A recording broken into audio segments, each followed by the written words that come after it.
찬양 하나님께서 기뻐 받으신 줄 믿습니다. 이 시간 담임 목사님께서 다음 세대를 향한 신앙 교육이라는 제목으로 말씀 선포하실 때 큰 은혜의 시간 되시기 바랍니다. 네, 할렐루야. 네, 3부 예배에 오신 여러분 한 분 한 분을 주의 이름으로 축복합니다. 우리 옆 사람과 기쁘게 인사하겠습니다. 오늘도 하나님의 음성을 들읍시다.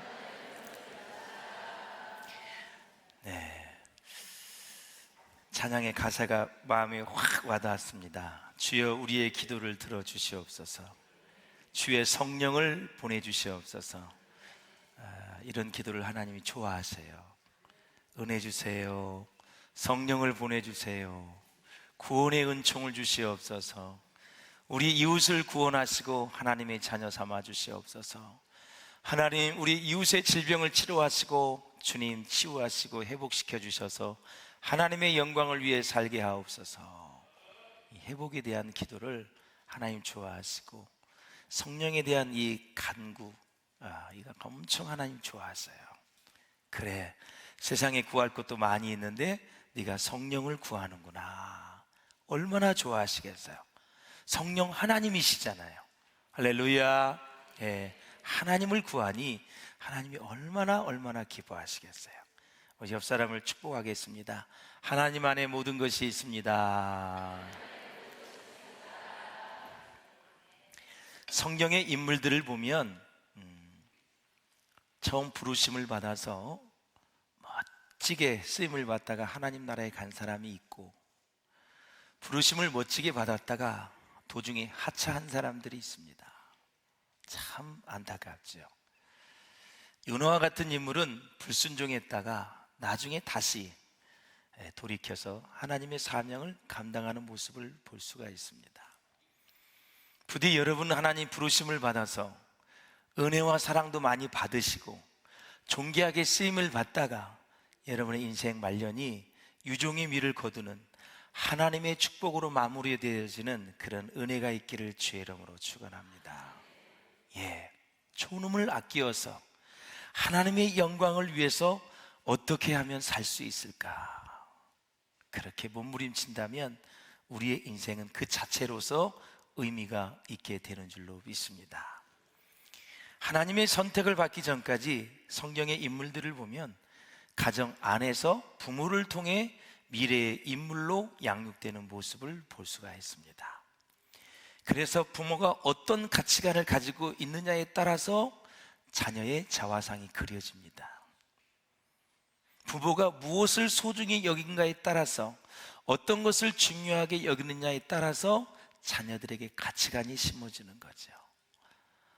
정말 배운 건 없지만, 가진 건 없지만 하나님을 믿는 신앙을 가지고 자녀들을 반드시 말씀의 사람으로, 하나님의 사람으로 만들어야 되겠다, 이런 결심을 가진 부모는 그 자녀들에게 좋은 영적인 훈련을 시킬 수 있다라는 거죠. 세상의 것 다 가지고 있고 풍요하게 사는데 머리에 가슴에 하나님의 영이 텅 비어 있다면, 하나님의 은혜가 없다면 도대체 그 자녀를 어떻게 가르칠 수가 있겠어요? 여러분, 영성은 흉내낼 수 없다 그랬잖아요. 은혜 없는 사람이 은혜 있는 척 할 수가 없어요. 믿음이 없는 사람이 믿음이 있는 척 할 수가 없어요. 역사가 안 일어나거든요. 예. 하나님의 영적인 축복을 많이 받지도 않았는데 받은 척 할 수가 없어요. 믿음만큼만 사는 거고, 은혜만큼만 사는 거고, 우리의 실력만큼만 사는 게 인생이에요. 그것을 부인하기 때문에 자꾸 요행을 바라는 거고 유락천금을 바라는 거죠. 성령의 진리의 말씀을 깨달으면 그저 오늘 한순간이 행복한 거예요. 하나님 안에 있음을, 내가 하나님 안에서 자녀를 양육하고 있음을, 우리의 자녀들이 지금도 말씀 안에서 성장하고 있음을 인하여 감사하게 되는 거죠.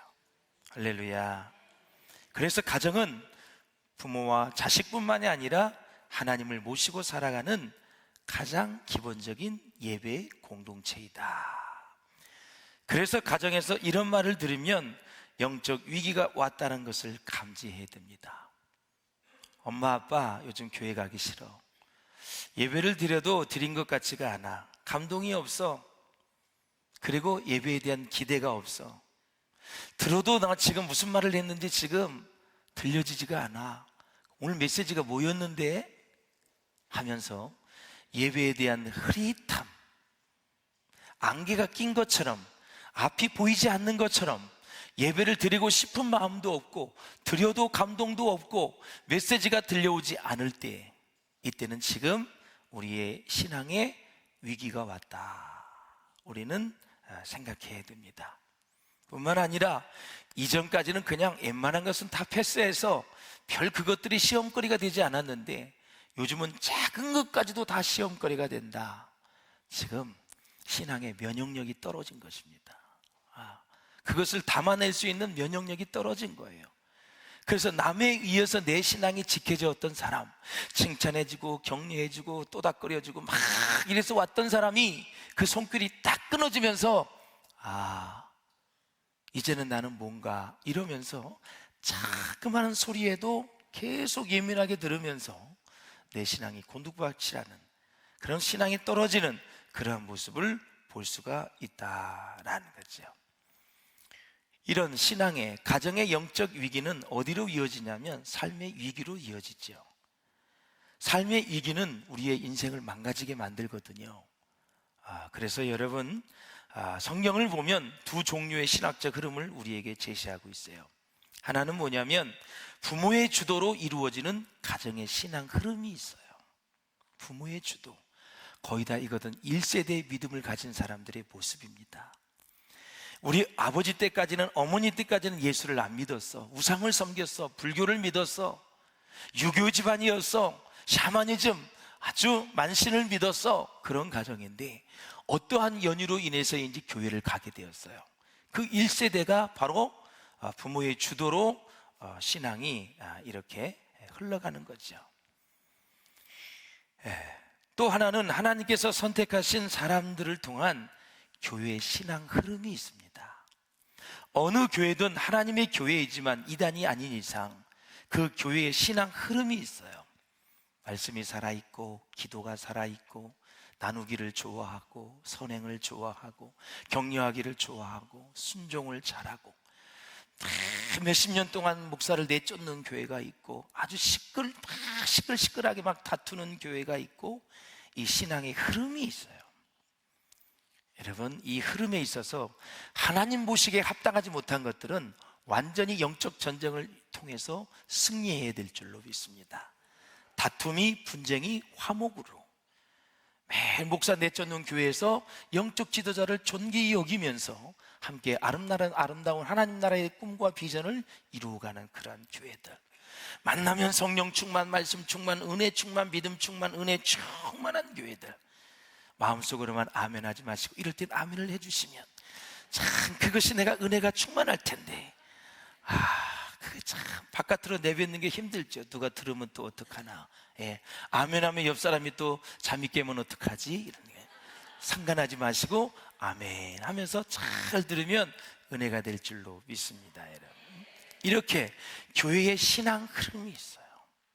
어느 때 목사님 때는 영적인 흐름이 참 좋았는데 어느 목사님 때는 영적인 흐름이 동맥경화가 걸린 것 같다, 그런 느낌이 있을 때가 있어요. 그래서 좋은 지도자를 만나는 것이 축복이고 지도자는 또 좋은 성도를 만나는 것이 축복인 것입니다.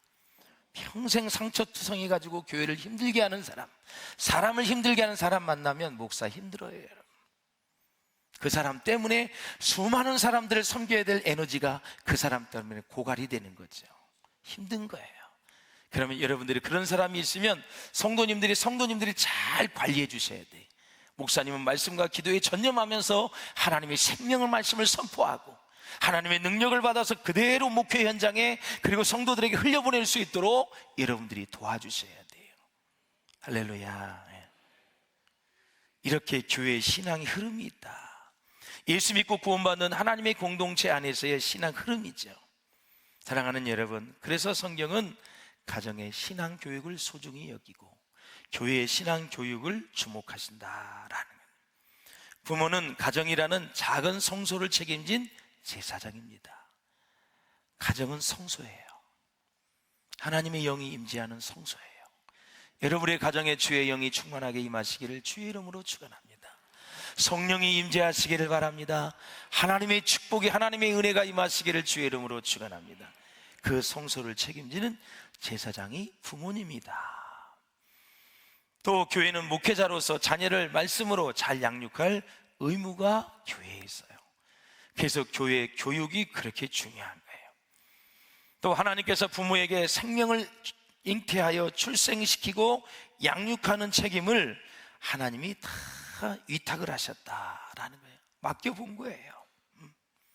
야, 우리 가정에 아들 낳았다, 딸 낳았다, 손주 손녀가 몇 명이냐, 이게 중요한 것이 아니라 하나님이 생육하고 번성하라고 말씀할 때에는 생물학적으로 많은 사람을 낳으라는 얘기가 아니라 그 자녀를 하나님의 사람으로, 하나님의 일꾼으로 세우는데 산파의 역할을 가정이 감당해야 된다라는 거죠. 여러분, 뉴스나 텔레비전 보면 왜 애를 많이 낳아야 되느냐? 하나님을 믿지 않는 백성들은 나라가 위기를 당하기 때문에, 애를 적게 낳으면 나중에 연금을 못 받기 때문에, 다 경제적인 관점, 나라의 존폐의 관점, 이런 관점이에요. 나라가 망한다, 망하지 없으면. 그러나 그거보다 더 큰 사명감에 의해서 동기부여를 할 때 애를 낳는다고 저는 생각을 해요. 내 남에 1억을 준다, 2억을 준다, 경제적인 격려도 중요하지만, 물론 중요하지만 그거보다 더 상위의 개념이 하나님의 자녀로 만들어서 다음 세대에 하나님이 인민족 복음화를 이루고, 저 북녘 땅에도 하나님의 복음이 전파되어지고 세계 열방을 다 복음화시키는데 하나님이 쓰시기 위해서 우리의 자녀를 주셨고, 우리는 그래서 자녀를 낳아야 된다라는 사실이죠. 그 사명감을 가지고, 할렐루야, 그렇게 되어진다면 출산 문제도 해결이 되어질 줄로 믿습니다. 예수 믿는 사람이 2배, 3배 남은 해결이 됩니다. 여러분, 1000만의 기독교 신자들이 셋만 나면 3천만 명이 됩니다. 그래서 예수 믿는 가정, 저는 계속 기도해요. 우리 성도들이, 자녀들이 결혼을 하면 3 이상 꼭 낳게 하여 주시옵소서. 그래서 실수하여 4을 낳게 도와주시고 2번 실수하여 5을 낳게 하여 주시옵소서. 할렐루야. 하나님이 주신 생명을 낳아야지 어떻게 하겠어요? 예. 그래서 정신 못 차리다 하나 더 낳아서 6을 낳고, 그렇게 해서 주여 생육하고 번성하는 우리 비전교회가 되게 하고 한국교회가 되게 하여 주시옵소서. 여러분, 그 사명을 가지고 낳아야 되는 거예요. 다음 세대, 내가 죽어도 하늘나라를 가도 저 세대들이 다음 세대에 하나님의 나라의 꿈을 꾸는 사람들, 하나님의 나라의 비전과 이런 사명을 가지고 사는 사람들, 그런 마음을 가지고 우리가 생육하고 번성을 해야 된다. 우리 집에도 족보가 있어요. 신씨 족보가 있는데, 고령 신씨, 경북 고령의 신씨인데 거기 뭐 26대 손에 무슨 자손 다 예웠어요. 근데 유교에서는 야, 그래도 김씨 가문을 이어야지, 이씨 가문, 최씨 가문, 신씨 가문, 뭐 손씨 가문, 뭐 박씨 가문. 우리 가문은요, 저도 신씨, 우리 사모님도 신씨, 다 신씨였는데 갑자기 박씨가 쳐들어왔어요. 이민족이 쳐들어왔어요. 진짜 순수한 박씨일까요? 순수한 다 신씨일까요? 여러분, 순수한 김씨일까요? 피가 다 섞였어요. 오직 능력 있는 피는 예수의 피밖에 없습니다. 예수의 피로 우리는 한 가족이 된 것입니다. 여러분, 김씨지만 다 김씨라고 친하게 지내나요? 아이고, 문중에 가면 뭐 얼마나 싸우는데, 옛날에 그 문중 재산 가지고 난리도 아니야. 지금 옛날에 그 순수한 놈이 다 날라갔어요. 산도 요즘은 부동산이 비싸가지고 산 가지고도 싸워, 문중들이. 이씨 집안이 다 만나면 하나가 되나요? 안 그래요, 여러분. 이가 갈릴 정도로 싸우더라고. 참, 예. 최씨 집안 최고로 싸워요, 여러분. 예. 신씨는 신물나게 싸워요. 예. 예수의 피가 있어야 화목하게 되고 하나가 되는 거죠. 예수 피의 능력으로, 예수 피의 권세로 다 교회는, 다 성도들은 하나가 될 수 있다라는 거죠. 하나님께서는 저와 여러분의 다음 세대를 통해서 하나님의 뜻을 이루어 가시기를 원해요. 그저 의미 없는 가문의 대를 잇는 것 말고 하나님의 뜻을 이루는 기독교의 명문 가문이 될 수 있기를 주의 이름으로 축원합니다. 따라서 우리 기성세대가 다음 세대의 신앙교육을 위해서 경건한 신앙생활의 본을 보여줘야 된다라는 거예요. 창세기의 저자는 잘 아시는 바와 같이 모세입니다. 한번 읽어보실까요? 시작. 방주에서 나온 노아의 아들들은 셈과 함과 야벳이며 함은 가나안의 아버지라. 예. 그래서 오늘을 살아가는 우리에게도 말씀하고 계신데, 이제 모세는 노아와 그의 세 아들 이야기를 통해서 다음 세대를 향해서 우리에게 레슨을 주고 있어요. 그래서 노아의 아들들은 방주에서 나왔다. 그 전까지는 제가 이제 설명을 안 드리겠습니다. 너무나 중요한 얘기지만 오늘 본문에 집중할게요. 노아의 가족이 방주에 들어가기 전에 세상은 죄악으로 관영했다, 꽉 찼다 그랬어요. 그래서 하나님은 이스라엘 백성들이 40년 훈련이 끝났을 때 가나안 땅에, 그 가나안 7족속의 죄악이 관영하고 꽉 찼을 때 그들을 내쫓으시고 이스라엘 백성을 집어넣으셔서 가나안 땅에서 살게 하셨어요. 이 노아의 홍수 때는 사람들의 죄악이 꽉 또 찼어요. 이번에는 쫓아내는 것이 아니라 노아의 홍수를 통해서 다 죽였어요. 그게 심판이에요. 하나님은 개인이든 교회이든 국가이든 이 죄가 꽉 차면 하나님은 두 가지 중에 하나예요. 죽이든가 아니면 내쫓든가. 하나님의 축복을 다 박탈시키는 것이 성경이 우리에게 주시는 교훈이에요. 사랑하는 여러분, 그래서 우리가 지금 아무리 재물이 많다 할지라도 그 재물 많은 사람이 남모르게 죄를 많이 지었다면 그 재물은 반드시 후대에 가서 분란이 일어날 것이며 그것은 어느 것도 내 것이 될 수 없다라는 사실을 아셔야 돼요. 내가 지금 예수 믿는데 가난하게 살아도 하나님께 정말 멋진 위대한 믿음의 삶을 살면 다음 때는 하나님이 반드시 그 믿음을 보시고 기도를 보시고 그 선천을 보시고 축복해 주신다. 할렐루야. 하나님의 은혜는 천대까지 간다 그랬어요. 저주는 3, 4대를 얘기해. 그것도 은혜야. 하나님은 우리에게 은혜 주시기를 원하시고 우리에게 복 주시기를 원하시고 우리가 이 땅에 살면서 승리하기를 원하세요. 하나님의 선하심을 우리가 믿어야 돼. 그래서 사랑하는 여러분, 노아와 그의 아들들은 이제 하나님의 심판 중에 대홍수를 지나서 딱 8명이 구원을 받았어요. 8명. 그러니 그 창밖을 통해서 이제 아라랏산에 있었던 이 노아의 방주가 이제 떴잖아요. 도대체 배는 왜 산에서 만들며 도대체 120년 동안 왜 이거를 이렇게 만들려고 그랬을까? 햇볕은 쨍쨍 모래알은 반짝인데 단 한 번도 비가 오지 않는 이 지역인데 홍수가 나서 이 배가 뜬다고? 진짜 노아가 믿는 하나님은 정말 이상한 하나님이야. 이치에 맞지 않는 하나님이야. 요즘 말로 하면 또라이의 하나님이야. 이렇게 생각했을 거예요. 많은 사람이 무시하고 그것을 경홀히 여기고 깊이 생각하지 아니하고 터부시하고 무시했을 때 120년이 지나자 하나님의 약속대로 윗셈 아랫셈이 터졌어요. 이제까지 전에 보지도 못한 윗셈 아랫셈이 터져서 온 천지가 다 물바다가 됐어요. 이 물이 차가지고 아라산까지 차가지고 방주가 떴습니다. 여러분, 둥실둥실 떠다녔어요. 떠다녔어요. 이 방주가 떠 있을 때 그 안에 들어가서 7 식구가 바깥 세상을 봤을 때 어떤 느낌이었을까? 첫째, 하나님은 약속을 지키시는 분이다. 하나님은 순종하는 자에게 구원을 베풀어 주신 분이다. 비가 온다고 그렇게 말했건만 지금 내일이면 비가 1시간 남았습니다. 50분 남았습니다. 40분입니다. 10분 남았습니다. 빨리 들어오십시오.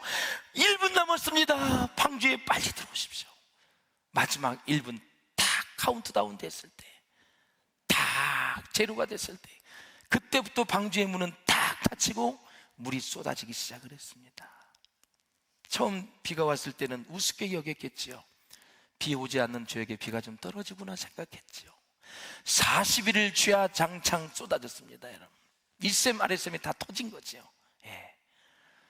그래서 배가 떴지요. 다 시체가 둥둥 떠 있는 거죠. 동물도 다 죽었습니다. 예. 이러한 가운데 그들이 구원함을 받았는데, 노아의 방주에서 나온 이 7가정에게, 8식구에게 하나님이 최초로 한 행위는 뭐냐? 그들에게 복을 주셨다. 복을 주셨다. 자, 1절을 한번 읽어보세요. 1절 시작. 하나님이 노아와 그의 아들들에게 복을 주시며 그들에게 이르시되 생육하고 번성하여 땅에 충만하라. 아멘. 방주에서 나온 노아는 이제 농업을 시작을 했습니다. 포도나무를 심었어요. 예. 20절에 보면은 노아가 농업을 시작하여 포도 그 장막 안에, 이게 먼저 왜 이렇게 나오지? 포도나무를 심었어요. 예. 포도를 먹어야 취하는데 벌써 취한 게 나와버렸어요. 여기서 등장하는 이 농업이라는 단어는 히브리어로 뭐냐면 위시하다마라는 뜻이에요. 위시하다마. 이게 무슨 뜻이냐면 흙의 사람이다. 흙의 사람. 이 농부를. 아담의 뜻이 뭐예요? 먼지, 흙이라는 뜻이잖아요. 예. 그래서 이 노아의 직업인 흙의 사람과 아담이 매우 유사한 것을 우리가 볼 수가 있어요. 그래서 하나님께서 아담을 통해 인류 역사를 시작을 하셨고, 또다시 노아를 통해 구원의 역사를 새롭게 이끌어 가신다는 것을 우리에게 짐작할 수 있게 해주시죠. 자, 포도 농사를 지은 노아는 자신이 만든 포도주를 마셨어요. 자유입니다. 농작물의 소산물 마셨어요. 너무 많이 마셔가지고 장막 안에서 이제 취해가지고, 여러분, 알코올이 몸에 들어가면 열이 나요, 안 나요? 안 먹은 척, 입에 대지도 않은 척. 예. 알코올을 들어가면 열이 나요, 안 나요? 제가 먹어보니까 열이 많이 나더라고요. 겨울에 먹으면 그래서 덜 춥게 느껴져요. 예. 열이 나. 그러니까 옷을 벗어 제낀 거죠. 그래서 벌거벗었다, 그런 얘기를 해요. 잠이 들어 있습니다, 여러분. 술 먹은 사람은 잠을 잘 자요. 수면제 먹은 것처럼. 그래서 가끔 잠을 못 자는 사람이 약주를 많이 하지요. 자, 9장 21절을 한번 읽어보세요. 시작. 포도주를 마시고 취하여 그 장막 안에서 벌거벗은지라. 그랬습니다. 가령 어떤 사람은 이 본문을 묵상하면서 거기에만 주목해. 마시고 취했더라, 벌거벗었더라, 거기에만 집중하는데 성경은 거기에 관심 없어요. 그래서 술을 마시는 것이 성경적이냐, 안 마시는 것이 성경적이냐, 그걸 가지고 또 논쟁을 합니다. 그러나 오늘 본문이 말하고자 하는 핵심은 뭐냐면, 노아가 술을 먹고 와인을 마시고 그리고 취해서 벌거벗고 잤는데 여기에 관심이 있는 것이 아니라 이 모습을 본 아들들의 반응이다라는 거죠. 이것을 우리가 주목해야 돼요. 성경은 노아의 세 아들 중에 함에 대해 이렇게 말합니다. 뭐라 그랬어요? 8절에 한번 보세요. 8절. 예, 시작. 함은 가나안의 아버지라. 그러니까 노아의 행위에 대한 것은 관심이 없고, 노아 그래 술 먹었어, 취했어, 열이 나서 벗었어, 잠을 자고 있어, 여긴 관심 없어요. 성경은 이걸 본 셈, 함, 야벳의 반응이 어땠느냐, 그걸 보고 축복과 저주를 한 거지 노아에 대해서는 말이 없어요. 그래, 오랜만에 농사 지었으니 와인을 첫 소산을 이렇게 얻었으니 많이 먹었나 보구나, 그냥 넘어가는 거지 이것을 본 아들들의 반응에 주목하고 있다. 22절을 한번 읽어보세요. 함 나옵니다. 시작. 가나안의 아버지 함이 그의 아버지 하체를 보고 밖으로 나가서 그의 두 형제에게 알림해. 그랬습니다. 함은 아버지 하체를 보았고 두 형제에게 그 사실을 알렸어요. 벌거벗은 아버지의 수치를 드러냈다. 이것이 문제가 되었습니다. 자세히 살펴보면 함의 행동에 대한 묘사가 분량이 2절이에요. 2구절. 그런데 셈과 야벳의 행동은 분량이 5줄로 기록이 되어 있어요. 결국 성경은 어디에 관심이 있느냐? 아버지의 하체를 보고 수치를 드러내는 함에게 관심이 있는 것이 아니라 아버지의 하체를 보고 뒤로 들어가 가지고 그래서 이 옷을 살짝 덮어주고 다시 뒷걸음질해서 나와 가지고 아버지의 수치를 드러내지 아니한 셈과 야벳에게 관심이 있다라는 축복의 사람으로. 예. 그런데 우리는 불필요한 데 관심을 너무 많이 갖고 살기 때문에 영적으로도 마이너스이고 축복을 받지 못하는 경우가 허다한 것을 우리가 볼 수가 있어요. 여러분, 교회도요, 신앙생활 같이 해도 축복의 사람이 있어요. 거기서 조금 비켜난 사람이 있어요. 여러분, 축복의 사람에게 관심을 받고 같이 가시기를 바라고, 그렇지 못한 사람을 위해서는 기도해 줄 수 있기를 주의 이름으로 축원합니다. 23절 한번 읽어보겠습니다. 시작.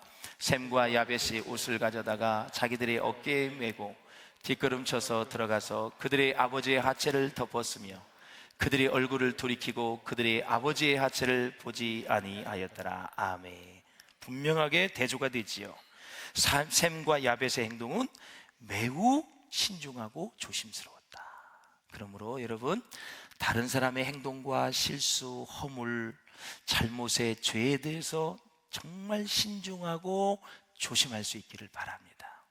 어떤 사람은 없는 것까지도 지어서 만들어서 얘기하는 큰 죄입니다. 하나님이 절대 그냥 넘어가지 않습니다. 없는 것까지 지어서 상대방을 불편하게 하고 상처를 주는 거 큰 죄악입니다. 뿐만 아니라 그 사람이 실수했어요, 잘못했어요, 잘못을 했어요, 죄를 지었어요. 그렇다 할지라도 셈과 야벳처럼 아버지의 수치를 드러내지 아니한 것처럼 다른 사람에 대해서 신중하고 조심스럽게 말을 하고 행동할 수 있기를 주님의 이름으로 축원을 드립니다. 아버지의 하체를 드러내지 않고 아무에게도 알리지 않았다. 이것이 뭐냐? 바로 사랑입니다, 여러분. 사랑이. 여기서 저는 오늘 다음 세대에 대한 신앙 교육의 키워드를 제가 말씀을 드리고 싶은 거예요. 우리는 자녀를 양육할 때 먼저 세상적인 교육이 많이 있습니다. 여러 가지 국영수를 비롯해서 과목이 많이 있어요. 공부를 하게 되죠. 그래서 우리는 칭찬도 하고 잘못하면 또 더 노력을 하고 꾸지람도 하고 야단도 많이 칩니다. 제가 근데 제 자식을 키워보고 또 성도들의 이 신앙생활을 보면서 사회생활을 보면서 간과한 것이 있습니다. 뭐냐? 공부를 안 한 것은 너무 잘 보입니다. 잘못한 것이 너무 잘 보입니다. 꾸지람도 합니다. 그래서 이렇게 해라 저렇게 해라 수없이 얘기를 하지만 여러분들이 진짜 못하는 것이 하나 있어요. 정말 자녀들의 마음을 만져주고 공감해 주는 게 너무너무 부족하다라는 사실이에요. 자녀들과 함께 공감해 주는 거, 자녀들의 마음을 헤아려 주는 거, 그들이 왜 힘든지, 왜 공부하기 싫어하는지, 왜 교회가 가기 싫어하는지, 일상생활에서 순간순간마다 그들의 사랑을 줄 수 있는 사랑의 이 돌파구를 찾는 것들이 너무너무 부족하다라는 거죠. 제 자신도 그래요. 그리고 저 잘못된 것만 눈에 보이는 거예요. 그따로 공부해가지고 너는 어디를 갈라 그러냐, 네가 직장을 갈 수 있겠느냐, 뭐 어떻게 살 수 있느냐, 뭐 벌어먹고 살 수 있느냐, 이런 거는 수없이도 많이 하지만 진짜 내 자녀를 한 영혼으로 보고 그 영혼을 섬기고 그 영혼의 사랑을 마음을 가지고 그 마음을 만지고 그가 무엇 때문에 울고 있고 힘들어하고 방문을 닫고 방문의 문을 열어주지 않는지, 왜 공부하기 싫어하는지, 바깥으로만 나가려고 하는지, 교회는 왜 그렇게 예배를 드리라고 하는데도 그렇게 짜증을 내며 안 가려고 하는지, 우리는 그 이면을 들여다봐야 된다. 총체적인 답이 어디 있느냐? 평상시부터 우리는 매사에 신중하고 조심스럽게 했던 셈과 야벳처럼 우리의 한 영혼, 우리의 자녀를 바라보면서 진정 사랑으로 공감을 하고 있느냐라는 거죠. 학교를 갔다 오면 잘 갔다 왔어? 힘든 일은 없어? 누가 너 마음 아프게 한 사람은 없니? 그런 친구 없어? 너 학교에서 왕따 당한 건 아니지? 오늘 즐거웠어? 어디 공부하는 건 재미있니? 사회활동은 뭐 했는데? 체육활동은 뭐 했는데? 진정 그와 함께 하루에 일어났던 일 가지고 여러분들이 대화를 해보셨느냐라는 거죠. 야, 밥 차려줄 테니까 빨리 들어가 공부해. 아니, 공부하는 기계야? 대한민국에 태어나서 그렇지, 제가 방글라데시 선교 가보니까 못 배운 사람이 98%예요. 그냥 나 밥만 먹고 그냥 돌아다니면서 그냥 사는 거야. 우리나라처럼 전 세계에서 교육열이 제일 높으니까 눈만 뜨면 공부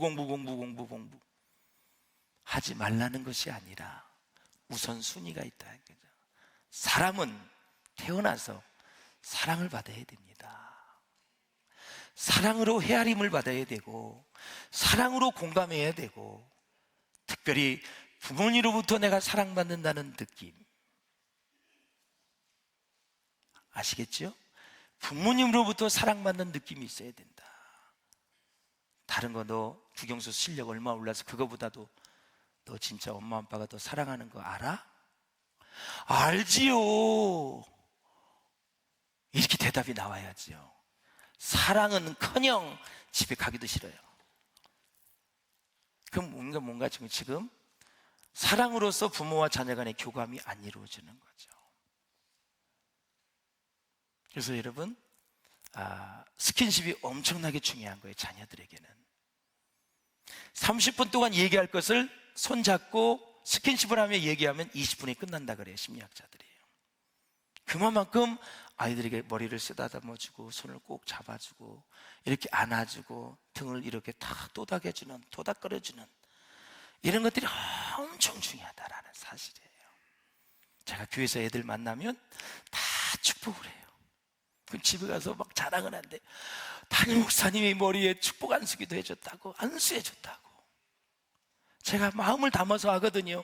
주여 큰 힘을 되게 하옵소서, 예수 잘 믿게 하옵소서, 주여 리더십 있는 자녀로 성장하게 하옵소서. 제가 다 다르게 축복을 해요. 어찌됐든 잠시 지나가는 순간이라도 그들이 담임 목사님의 사랑을 느끼게 하는 거예요. 그래, 우리 목사님은 목회를 잘해서 그게 아니라 우리 목사님은 나를 사랑해 주셨어. 나에게 관심이 있었던 분이야. 지나가도 꼭 머리를 손에 얹고 기도해 주셨던 분이야. 그것이 남아야 되지 않겠어요, 여러분? 우리 어머니가 지금 살 만큼 살아야 되는데 일찍 갔어. 사랑을 주지 않고 갔네. 얼마나 여러분 마음이 아파요.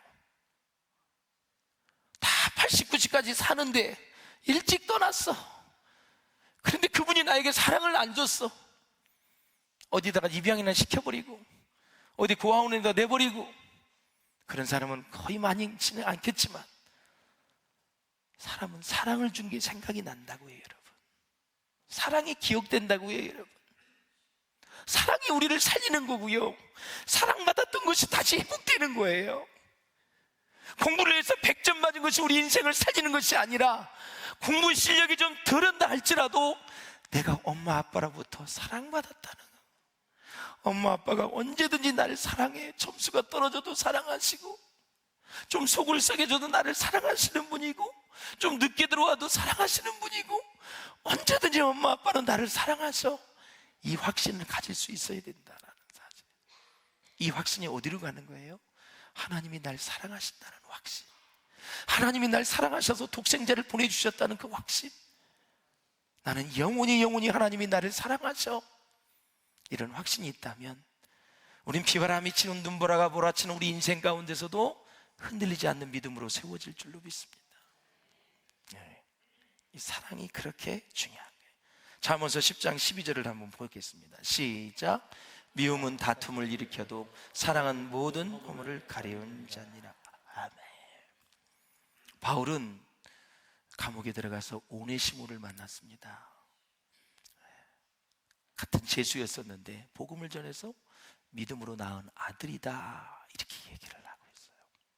갇힌 자 중에서 아들을 낳았다.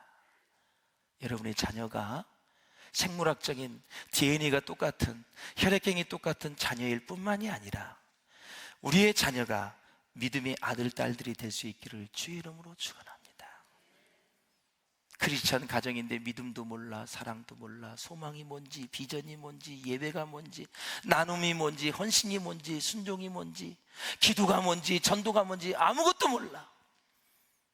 개념이 없어.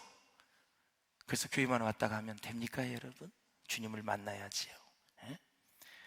자, 창세기 6장 9절을 한번 읽어보겠습니다. 6장 9절 시작. 이것이 노아의 족보니라. 노아는 의인이요 당대의 완전한 자라. 그는 하나님과 동행하였으며. 아멘. 보세요. 의인이요 당세의 완전한 자고 하나님과 동행했는데 와인 마시고 술에 취해서 벌가벗고 잠을 자버렸어요. 사람은 이렇게 실수할 수 있는 거예요. 허물이 있어요. 잘못할 수 있어요, 여러분. 그래서 그걸 바라보는 우리가 신중하고 조심스럽고 지혜로워야 되고 결국 하나님의 눈으로 볼 수 있는 자비와 긍휼이 있어야 된다. 그래야 우리의 자녀를 키울 때도 욕심으로 키우지 않고 사랑으로 키우는 거죠. 목표를 놓고 키우는 것이 아니라 목적을 가지고 키우는 거죠. 하나님의 나라에 대한 목적. 우리의 목표는 모든 대통령 꿈, 뭐 여러 가지 이런 꿈이 있잖아요. 그건 우리의 직업을 얘기하는 것이 꿈이 아니에요. 성경에서는. 너 꿈이 뭐야? 그러면 대통령이에요, 국회의원이에요, 장관이에요, 판사예요, 검사예요, 선생님이에요. 그게 꿈이 아니야. 그런 거는. 꿈은 창세전에 하나님이 나를 선택해 주셔서 하나님의 자녀였었는데 이 세상에 복음을 위해서 할 일이 있어서 이 세상에 보내주셨어요. 그래서 이 땅에 살아가는 동안 복음 확산을 위해서, 하나님 나라 확장을 위해서, 교회를 위해서 내가 해야 될 일들을 찾는 것이 꿈과 비전이에요. 그러니까 내가 직업을 통해서도 그 일을 할 수 있고, 사업을 통해서도 그 일을 할 수 있고, 학교에서 선생님을 통해서도 그 일을 할 수 있는 거예요. 그러니까 우리의 직업이 목적이 아니라 그 직업을 통해서 하나님의 영광을 드러내는 것이 바로 우리의 비전이 되어야 된다라는 거죠. 그래서 창세기 9장 24절에 보면 노아가 술이 깨어 그 작은 아들이 자기에게 행한 일을 알았어요. 그리고 나서 축복을 하고 저주를 하는 그런 모습을 봐요. 저는 이제 고민이 생겼어요. 야, 어떻게 노아는 셈, 함, 야벳 세 아들인데 그 수치를 뭐 드러내고 안 드러낸 걸 가지고 축복과 저주를 하지? 자기 자식인데. 성경은 그래서 복받을 자가 있고 저주받을 자가 있는 거예요. 양이 있고 염소가 있어요. 사랑하는 여러분, 양이 될 수 있기를 주의 이름으로 축원을 드립니다. 25절을 읽어보세요. 저주를 해요. 시작. 이에 가로되 가나온은 저주를 받아 그의 형제의 종들의 종이 되기를 원하노라 하고. 이 함족속이 아프리카 아닙니까, 여러분? 이 설교를 제일 싫어해요, 흑인들은. 왜 우리 선조가 이 죄를 지어서? 그런데 싫어할 게 아니야. 예수 그리스도는 인생의 모든 죄악을 가지고 십자가에 못 박혀 돌아가셨어요. 인류의 모든 죄를 다 용서하셨어요. 예수 믿는 자마다 구원을 받고 하나님의 자녀가 되어지고 천국의 소망을 가지고 살아가요. 지금 흑인으로 태어났다 할지라도 지금 예수 믿으면 과거에 함에게 주었던, 가나안에게 주었던 저주가 다 사라지는 거예요. 이게 놀라운 축복이에요. 사랑하는 여러분, 그래서요, 참 9장 27절에도 보면은 하나님이 야벳을 창대케 하사 셈의 장막에 거하게 하시고 가나안은 그의 종에 되게 하시기를 원하노라 하였더라. 이런 말씀을 가지고 야벳 족속이, 백인들이 막 이렇게 힘들게 하는 거예요, 흑인들. 그런데 구약의 말씀을 성취하신 분이 예수님이시잖아요. 예수님의 십계명에 여러분 두 가지가 하나님 사랑과 이웃 사랑이잖아요. 그런데 구약까지만 가고 신약까지, 예수님까지 못 가니까 여러분 인종차별을 하는 거예요. 신실한 크리스찬들, 신실한 영적인 지도자들 여러분 차별 안 합니다. 흑인이건 백인이건 황인종이건 다 주 안에서 하나님의 자녀이죠. 그래서 우리가 자녀에게 해야 될 것은 말씀을 잘 가르쳐야 되는데, 신명기 6장 6절에서 9절을 읽고 말씀을 맺겠습니다. 보세요. 시작. 오늘 내가 네게 명하는 이 말씀을 너는 마음에 새기고 네 자녀에게 부지런히 가르치며 집에 앉았을 때에든지 길을 갈 때에든지 누워있을 때에든지 일어날 때에든지 이 말씀을 강론할 것이며 너는 또 그것을 내 손목에 메어 기호를 삼으며 내 미간에 붙여 표로 삼고 또 내 집 문설주와 갑문에 기록할지니라. 아멘. 사무엘상 1장에서 3장까지 보면 추락하는 지도자와 뜨는 지도자가 있어요. 엘리 가문은 추락을 합니다. 뜨는 지도자는 사무엘입니다. 여러분, 어디 가나 마찬가지예요. 교회도 뜨는 사람이 있어요. 주저앉는 사람이 있어요. 주저앉는 사람은 계속해서 시험거리를 만들어내요. 내 자리를 지키게 하려고, 사람을 통해서. 그래서 막 말을 해. 말을 하면 자기가 그 자리에 올라갈 줄 알아. 절대. 항상 영적으로 겸손하고 순종한 사람이 영적으로 여러분 대장이 되는 거예요. 말로 떠들어서 대장 되는 게 아니에요. 겸손하게 섬기고 나누고 헌신하고 순종하고 영적 지도자를 잘 도와서 갈 때 하나님이 세워주시는 것이지, 내가 대장이야, 그 대장이 돼요? 천만의 만만의 말씀이에요. 그래서 뜨는 지도자가 사무엘이었어요.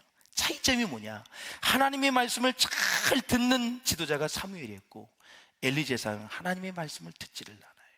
그 자식들도 역시 망가지고로 말았어요. 여러분, 엘리 제사장 가문이 다 망했잖아요. 내가 실례를 들어드릴게요.